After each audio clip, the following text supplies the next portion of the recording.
Welcome into the post-game stream, guys. Obviously not good news for the Denver Broncos as they fall to the New England Patriots 26-23. A loss that, for all intents and purposes, knocks the Denver Broncos out of playoff contention. A performance that the Broncos really could not afford to have, and they really didn't play well almost on any facet of the ball. Obviously, we had that really nice comeback there in the fourth quarter, but besides that, Broncos country, it was just a complete mess and a complete embarrassment by the Denver Broncos. And again, it pretty much all but knocks the Denver Broncos out of the playoffs. We got Antelope in the house, also known as Mavericks, saying rest in peace playoff hopes, indeed. Although the Broncos will not be mathematically eliminated with this loss, they will certainly end up basically being out of it. There's no real path for them to get back. Jess says, take it to overtime, WTF. I mean, I definitely felt like they should have, personally. That last play sequence there, I was not a big fan of the offensive play calling there on that final sequence. I would have definitely just allowed the clock to go down. I would have taken it to overtime there. PS2 overrated, says DH3. He certainly did not have a good day. They didn't deserve to make it after the way they started the season, says Dubs. I mean, at the end of the day, they really did turn the momentum of their season around. And many thought that they would be able to make it. But the fact of the matter is, the Broncos still have 2 games left to play. And if they win those next 2 games, they'll clinch their first winning season since 2016. But overall, I would say defensively, we gave up way too many chunk plays in the passing game. We allowed them to obviously pick up that big chunk there on the final drive, which put them in a position to kick the 56-yard game-winning field goal by the rookie kicker Chad Ryland. The pass rush for the Broncos today was virtually non-existent. They were unable to get home at all. It was super duper embarrassing, Broncos country. It really was. And it felt like offensively, the play that really set the tone there, or the sequence that really set the tone there, was Russell Wilson's near interception in the end zone. It ended up being an incomplete pass, but not getting points there off that opening turnover was certainly painful. We got Five Nights at Freddy's saying we're terrible. We got Broncos fans saying throwing the ball was stupid in that situation, and it might have very well just cost the Broncos a win, man. And it's very frustrating. Bronco fan says, how do we lose to these bums? They played the better game today. Plain and simple, the Patriots played a better game today. Drain the clock, and why didn't they ice the kicker? You tell me, man. A 56-yard field goal, and the kicker had already had some misses. Oh, shit. You most definitely should have iced the kicker in that situation. Sean Payton is terrible. He cost us the game. Got suckered into calling timeouts. Yep. I also wasn't a big fan of calling shot plays there on the final offensive possession. You could have very easily put yourself in a position to drain the clock down. But throw, incomplete. They get the clock stoppage there. And that's all it wrote. But what really set the motion and sequence for the Denver Broncos to lose this game, I feel like, was the disaster that was the third quarter. Couldn't put any points on the board in that third quarter. Surrendered, I believe it was 20 points to the Patriots. And that ultimately is what put you in the position to lose this game. New worst game ever is coming out soon. It sure is. Yep. All you got to do in that situation is run the ball. You're probably going to let it go down to OT. Super duper frustrating, guys. Again, though, that isn't the only reason why we lost this game. We lost this game because defensively there was no pass rush to speak of. Bailey Zappi, the only time I feel like he did take any sacks was when he was holding on to the ball too long. He had way too much time to make these big 50-50 ball chunk plays. Demario Douglas had one. Mike Gesicki had one in the back of the end zone.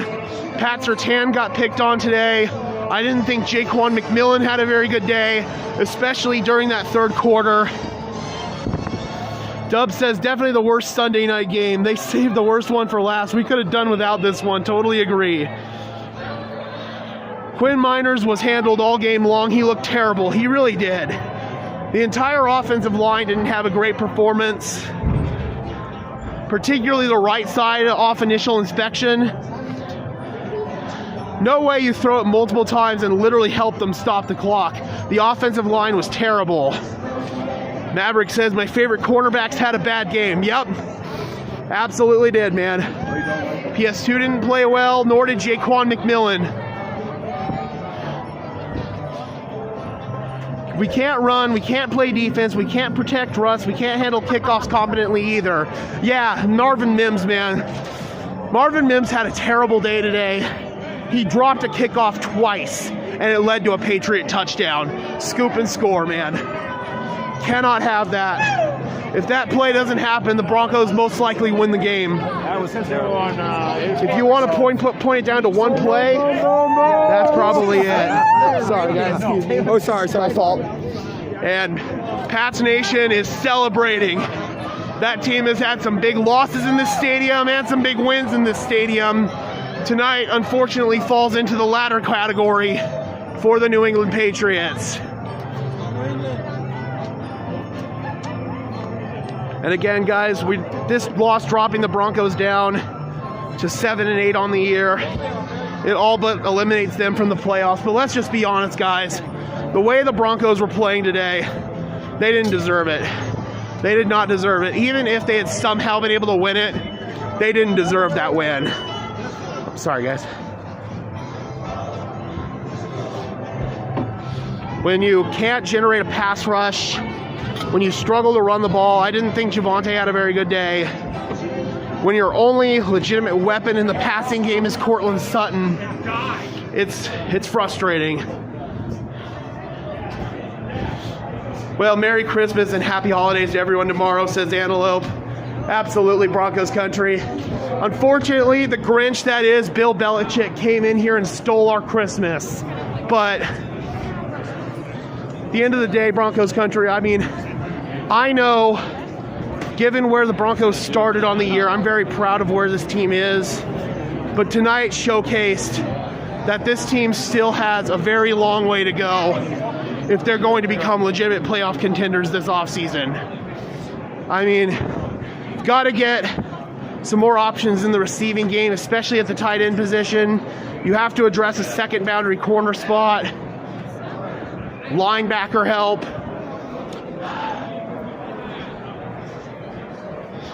At the end of the day, it just wasn't good enough. And when you are losing to a shorthanded Patriots team and making Bailey Zappi super comfortable back there in the pocket, it's never going to bode well for you, man. It is never going to bode well for you. The Waltons need to pull a Thanos and fire everyone except maybe Sean. Give him another chance. Sean will be here. Sean will not be fired. I don't think that anybody's going to get fired. That's just me. After what happened in the middle of the season, I just don't see anybody getting fired. I really don't. But you can certainly say today that Sean Payton was outcoached by Bill Belichick. And this game is most likely the final game in the Sean Payton-Bill Belichick series.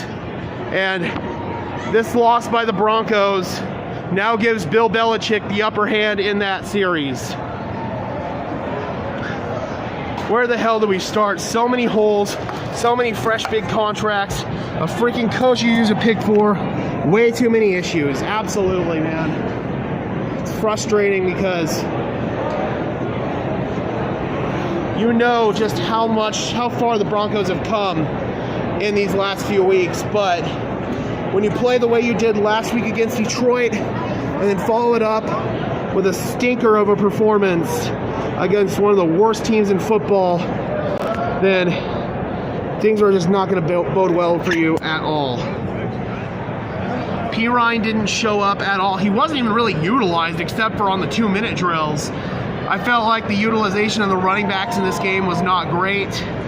Do you think the Broncos bench Russ for the rest of the season? No, I do not. I don't. I think that Jarrett Stidham will not give you a better chance to win these final two games, and until the Broncos are mathematically eliminated from playoff contention, they're going to fight and try to win these final games. Will they be able to? I don't know. We'll see. It all starts next week, New Year's Eve, on my birthday, my 24th birthday. After ruining my Christmas, here's hoping that the Broncos can redeem themselves and get a win on my birthday, man. But you know this one definitely is a dejector for Broncos country. All but eliminates you from the playoff chase. Run game is terrible. Important moments we cannot capitalize. Dagger to the heart, absolutely. Knowing we have a playoff chance today, we come out playing like it's preseason. To quote Stephen A. Smith, we got hoodwinked, bamboozles, and led astray by that winning streak. This team was never good this year.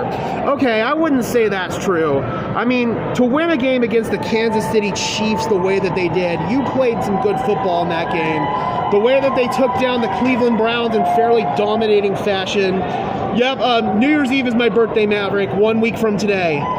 Russ is the quarterback in 2024. I don't know, man. I really don't. Part of me wants to say no because of the fact that you have to decide by the 4th day of the league year if you want to pick up his contract option for 2025. If he's on the roster by the 4th day of the 2024 league year, then his 2025 salary at over $50 million becomes fully guaranteed. So, I don't know, man. The Broncos are going to have a decision to make when it comes to Russ, but I feel like it will be made over the course of these final 2 games. I didn't think Russell was too bad today. The receivers were not getting open. The pass protection was not good. Russ did have a couple of self-sacks for sure, but it just wasn't good, man. It was not good enough. Russell Wilson put the ball in harm's way a couple of times by putting it in the carpet. Obviously, he got lucky. One of them ended up being an incomplete pass. Yeah, man. Overall, Russ wasn't good enough today, but he was not the main reason why this team lost. If we can just run away with games all the time, we can be good. But yeah, at the end of the day, though, man, that's not how you're going to win games. You're going to have to win dogfights. Today was always going to be a dogfight.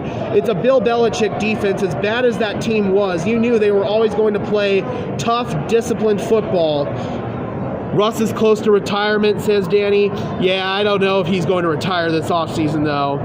He looks unsure and makes everything look hard. I definitely saw some indecisiveness from Russ today, but also what I saw was wide receivers not getting open. I'm very eager to go in and watch the All-22. I'm not sure if it's going to be out tomorrow or not, being the fact that it's Christmas, but this one warrants a full-blown film study video because I felt like at the end of the day, it just wasn't a great performance offensively. Sean Payton calling all of these deep developing routes for Russell Wilson when your offensive line can't pass protect, that's a big issue. And then obviously Russell likes to win on these 50-50 balls, and your best 50-50 ball guy got knocked out of the game in the first half in Cortland Sutton. Judy was not dependable today. Brandon Johnson, I thought, actually made some good plays. But besides that, guys just were not getting open. We have to get a dynamic playmaking threat at the tight end position. You absolutely have to. Danny says, I feel like Cortland Sutton getting hurt really got us, just like Tony says, and I definitely agree with that. Sierra should have waited to get pregnant. I feel like being a new father is a little distracting. Hey, man, you should have worded that question as maybe Russ should have waited to get his wife pregnant. Oh, man. Yeah, Russ. I was about to make a joke that I probably shouldn't make on the channel. Our receivers are just weak, period. I feel the same way. I really do. The Broncos don't really have a true alpha wide receiver. They don't have a true guy who can dominate consistently on the line of scrimmage. And even when you have sort of that guy in Cortland Sutton, if he's injured, your offense is going to go completely one-dimensional. Mims shouldn't have muffed that ball. Hell, he muffed it twice. Not just once, but twice. That was inexcusable by Marvin Mims. And I feel like that was a big statement as to why Marvin Mims is not seeing playing time early on. It was really, really frustrating. That, if there's one play you want to point to where the Denver Broncos probably really messed up in losing this game, it was that one. They probably win this game if Marvin Mims doesn't muff that. It's frustrating because In the second half, I thought the Broncos actually moved the ball comparatively well, especially late in the third quarter and into the fourth quarter. I feel like the Broncos would have been able to go on a pretty nice drive there if Marvin Mims hadn't muffed it. But also defensively, you gave up way too many contested catches in this game. You gave up way too many chunk plays in the passing game. Demario Douglas was out there mossing guys. Devontae Parker was out there mossing guys. It was embarrassing. And the Patriots didn't have two of their best offensive weapons on the field in this one in Juju Smith-Schuster and Hunter Henry. Jaquan McMillan had a really tough day today. Not only did he get hurdled by Ezekiel Elliott on a touchdown, he also gave up a really, really big play. I believe it was to Demario Douglas. And overall, man, the secondary didn't really hold up that well. Mims isn't focused. He lost focus on that play. You've got to, even after you drop it, you've got to just put it to your chest, hold on tight with two hands, and worry about not dropping the ball. It's that simple. Can't even win on the deep balls today. Absolutely. I mean, again, that's what happens when you don't have your best deep ball threat in Courtland Sutton. Brandon Johnson's not going to win on those. Jerry Jeudy certainly isn't going to win on those. So that's where losing Courtland Sutton really handicapped this offense. And when guys weren't getting open, that's when Russ kind of starts to go into play creation mode, scramble mode, try to make guys miss in the pocket. And some of that is where I feel like the Broncos' disastrous plays really can happen. I mean, we turned it over, I believe, twice today. Javonte Williams had a fumble. That honestly looked like a pretty clear and obvious recovery by Ben Powers. And then obviously Marvin Mims, two killer back-breaking turnovers there. Not being able to get points on the opening offensive possession after you got that big turnover on the first play of the game. The Broncos had opportunities to win this game today. They didn't take advantage of those opportunities. And if there's one game that you cannot take advantage, that you have to take advantage of those opportunities against, it's the New England Patriots. Because if you don't, Bill Belichick is going to punish you for it. I gotta be honest, man. You see games like this, and it tells me Bill Belichick can still 100% coach. Bill Belichick, the GM, may have been the downfall of Bill Belichick, the head coach, but what this game proves is that Bill Belichick can still coach his ass off, and today he outcoached Sean Payton.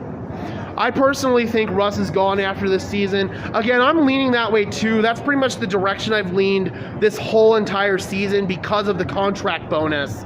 Then there's the question of who do you replace him with? You know, do you go down the route of a Gardner Minshew paired with maybe a young rookie quarterback, very similar to what the Indianapolis Colts did? Do you maybe bring in someone like a Jacoby Brissett? There are a lot of options for the Denver Broncos, I feel like, at quarterback. They're just not exactly the most exciting options, if that makes any sense. O-line sold that game. They did not play well. It's 2 weeks in a row this offensive line hasn't played well. There were a couple of self-induced sacks from Russell Wilson, I thought, where he had a clean pocket but didn't properly evade the defender and sacked himself, basically.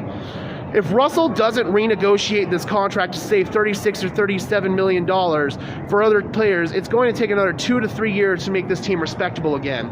That's why I think you probably cut Russ. That's why you probably do. And what the Broncos would do in that situation is designate him as a post-June 1st release so they could spread that dead cap hit into future seasons. It was awesome to see the team and fans not give up. Could have been a lot worse. We've got to build on. Hope you had a little fun, Gage. Stay warm and get home safe. Thank you so much, Jess. Have a great night. Hopefully you have an awesome Christmas. Hopefully everybody has an awesome Christmas. I'm probably going to have to cut the stream a little bit short. We'll go till about 25 minutes, but my phone is dying, and I want to make sure that I have enough juice just to pull up my bus ticket to get on the light rail so I can get up to my car. So I will probably be cutting this off at about the 25-minute mark, and then we'll be heading back to the studio, doing videos as we always do after these games, guys. But at the end of the day, I just want to talk about real quick how we should feel as Broncos country, because I know this was a very dejecting loss tonight. But I will also say that, would you rather be here after starting off the season 1-5, or would you rather be, I don't know, a 2-win football team looking forward to their future, basically? That's the position the New England Patriots are in right now. And let's be honest, this win might have cost the Patriots a chance to get Caleb Williams and or Drake May. It probably did. Would you rather be in that position, or would you rather be in the Broncos position where after starting off the year 1-5, you really were able to turn your season around and really turn into a respectable football team? Obviously, it hasn't gone your way over the last couple of weeks, but I know me personally, this is some of the most fun I've ever had covering the team, and some of the most fun I've had in a long time being a fan of the team. And that, for me, is something I wouldn't trade. Do I wish it would have ended differently? Absolutely, I do. But I also am very, very happy with the amount of good memories this Broncos team has given me this year. And it's gonna hurt not making the playoffs this year. And again, mathematically, we're not out of it, guys. We just need metric tons of help. Like, we need a lot of help now if we're going to make it. Again, we're not mathematically eliminated. You do need a lot of other teams to help you out, though. Even if you don't make the playoffs, guys, we still have a chance to get our first winning season since 2016. Our first winning season after starting the year 1-5. Had some good memories as well, beating the Chiefs, meeting you at training camp. Right on, Antelope. That was so much fun, training camp this year. It really was. And then beating the Chiefs, for me, one of the most fun football games I've ever attended in person. I mean, I feel like it was colder than this game, honestly, and just the way that they gutted out that victory, and it showed to me the Broncos got their head coaching hire right. It hasn't been pretty from Sean Payton this last couple of weeks, but we've got victories like that Chiefs victory to hold on to and prove to us that this team's going in the right direction. Now it's all about what you do in those final two games. The Broncos just need lots of love. Their roster certainly needs some love and some TLC. If they can do that, though, I really feel like this team can be a threat heading into 2024. This team, after starting off the year 1-5, man, I was ready to throw everyone out off the cliff, basically, except for like a couple of the young players. I was ready to throw in the towel on the season, but the Broncos never gave up. And even tonight, they never gave up. Sure, I wish that some of the play calls and the coaching decisions would have been different on that final sequence, but the Broncos never gave up, even after being down 23-7. Fans left once they went down 23-7 after that muffed kickoff by Marvin Mims. But the Broncos never gave up. They stayed resilient, and they ended up coming back in this game. And if they would have managed it a little bit better, I still feel like they would have won it. You're not supposed to be in the hunt after starting 1-5. Props to Sean Payton. See, I totally agree with that. I saw a question earlier about Kirk Cousins. Me personally, I don't know if Minnesota is going to part ways with Cousins. I think that this year both sides kind of realized how much they need each other. I think Minnesota is going to bring Cousins back, but if they don't, I certainly think he could be an option for the Denver Broncos. He might command a little bit more money than what the Broncos are going to want to pay him, but at least give him a call and see what his asking price is. I wish the coaches would have called the second and third quarters like they did the fourth quarter. Agreed. Definitely agreed. The play sequencing there, especially I thought on the opening drive, wasn't great after getting that turnover. Sean Payton should call Gronk out of retirement. Whatever the Broncos do, man, they need to get a big playmaking threat at tight end. They absolutely do. Five Nights at Freddy's says, another year, another Christmas loss. Yes, it was a loss, but that was also the game that got rid of Nathaniel Hackett. So I consider last year's loss on Christmas a win. But this game, again, man, the Grinch came into town, the Grinch Bill Belichick, and he stole Christmas from Broncos country. It definitely sucks. I know that a lot of people in Broncos country are going to have a bit of anger heading into Christmas, but me, I'm just really proud and happy of what this team has been able to accomplish this year, even if at the end of the day it may be a little bit of a short run effort. We still have some missing pieces. Just pick those up for next season. Go Broncos. Trade for Kyle Pitts somehow, some way. I would like to see what Kyle Pitts can do, not under the realm of Arthur Smith, but me personally, I want a tight end who can be effective both as a receiving threat as well as a blocker. I mean, you're probably not going to be in a position to get him, but if the Broncos can somehow land Brock Bowers out of Georgia, that would be the most ideal. Oh, did someone drop a dono? I can't see who dropped a dono, but whoever that was, thank you so much. I think it was Joaquin, but thank you so much for the dono. I really, really appreciate it. Yeah, I definitely think Brock Bowers would be the ideal fit for this Broncos team. I also feel like Kool-Aid McKinstry, the cornerback, would be a big name for this Broncos team. The Broncos have to reload throughout the course of this offseason. If they can do that and add a couple of more pieces to this mix, they could be in good shape. All right, Broncos country, we are hitting the 25-minute mark, and I don't want my phone to die before I get out of here, so I'm going to go ahead and wrap up the post-game show and head back to the studio and make some videos, guys. Thank you so much for tuning in tonight. Obviously, not great news for the Denver Broncos, but a fun night out here at Empower Field at Mile High nonetheless. Before we dip out of here, Broncos country, if you could just do me a big favor and leave a like on this stream, as well as subscribe and ring the notification bell so these videos and streams appear in your notification feed, I would really appreciate it, guys. Those are two free and easy ways to show your support, helps tell YouTube's algorithm to push us out, and helps us get seen by more and more members of Broncos country just like you and me. And until next time, Broncos country, we will see you back at the studio for the videos. I am your host, Gage Madrid, saying peace out.